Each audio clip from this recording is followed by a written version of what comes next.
Xo'jayinim aytishlari bo'yicha meni planim birinchi o'rinda emas, xo'jayinim planlari birinchi o'rinda turishi kerak ekan. Xo'jayinim planlari bo'yicha bugun o'choq qozonda chiroyli qilib asarti taomlarni pishirib berishim, meni planim bo'yicha bugun opa-singillarim mehmonga kelgan, men ham qizli uyimga ketishim kerak edi. Nega endi sizlar ovqatingiz ertaga yesangiz ham bo'ladi, opa-singillarim bugun ketib qoladi deb jahl qilganimni bilaman. Ha endi siz aqllisiz-ku, ketavering dedilar. Sirazi o'zimga kelib olib, "Bo'ldi adajonisiz, siz ovqatlaringizni chiroyli qilib pishirib, keyin ketaman, bo'ladimi?" dedim. "Ha endi o'zing kelding, bo'ladi" dedilar. Sirazi o'choq qozonlarni olib chiqib, ovqatimni hamma narsasini tayyor qilib, chiroyli qilib tursam, qaynatam ishdan ham vohli kelib qolib, "Kelin poshsha, ovqatlaringiz tayyor bo'lguncha bitta issiqini choy damlab bering" dedilar. Oshxonaga kirib choynaga qarasam, achinarli holatda.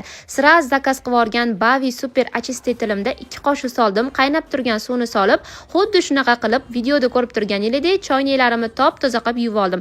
Sirazi o'zi ham reaksiyaga kirishib ketdi. Berilib ketganimdan pila ham sarg'ayib ketdi. Bir sidrovlarni ham yuvib olay dedim. Top-toza qilib daji yengidek bo'lib yuvilgan choynalarimga qaynatamga issiqini choy damlab berdim. Haytgancha Bavi super achistetilimni bemalol supermarketlardan xarid qilsanglar bo'ladi, uzun marketdan zakaz berib olsanglar ham bo'ladi. Issiqini choylarni qaynatamga berib olib, o'choqqa o'tinlarni yoqib, to'g'rab tayyorlab qo'ygan hamma narsamni birin-ketin me'yorda qo'rib olib, birpas qaynagandan keyin tayyor bo'lgan balg'ari, tok do'lma, karom do'lma va tiftillarni solib, 5 minutga shaqillatib qaynatdim-u, 40 minutga dimlab qo'ydim. Baribir o'choqda mazali qilib pishirgan ovqatga yetadigani bo'lmaydi-da.